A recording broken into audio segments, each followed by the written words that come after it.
तेच घराला सुगंध छान येतोय म्हणून घरातील हवा शुद्ध झाली आहे असं अजिबात समजू नका. पार्ट 1 मध्ये आपण पाहिलं की रूम फ्रेशनरमधून काही VOCs मिसळू शकतात. आपण श्वास घेताना ही संयुगे आपल्या श्वसन मार्गाच्या संपर्कात येतात.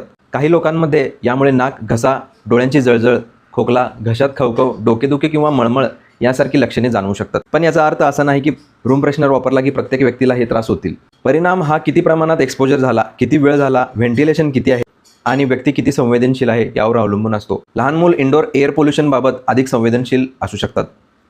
विशेषतः दमा किंवा श्वसन मार्गाची संवेदनशीलता असलेल्या मुलांमध्ये सुगंधी पदार्थ आणि काही इंडोर पोल्युटंट्समुळे खोकला घरघर होण्याची किंवा अस्थमा सिम्पटम्स वाढण्याची शक्यता असते.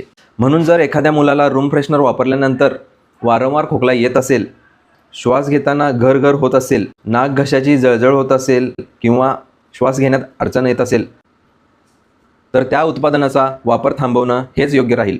रूम फ्रेशनरचा अधूनमधून वापर केला म्हणून घाबरण्याची गरज नाही, पण बंद खोलीत वारंवार व जास्त प्रमाणात स्प्रे करणं हे टाळलं पाहिजे. विशेषतः लहान मुलं किंवा अस्थमा असलेल्या व्यक्तीजवळ टाळलेलं कधीही चांगलं. आता प्रश्न, रूम फ्रेशनर वापरायचाच असेल तर तो अधिक सुरक्षितपणे कसा वापरायचा आणि घरातील हवा चांगली ठेवण्यासाठी काय करायचं हे पाहूया पार्ट 3 मध्ये. ही रील्स सेव्ह करा आणि पार्ट 3 साठी नक्की फॉलो करा.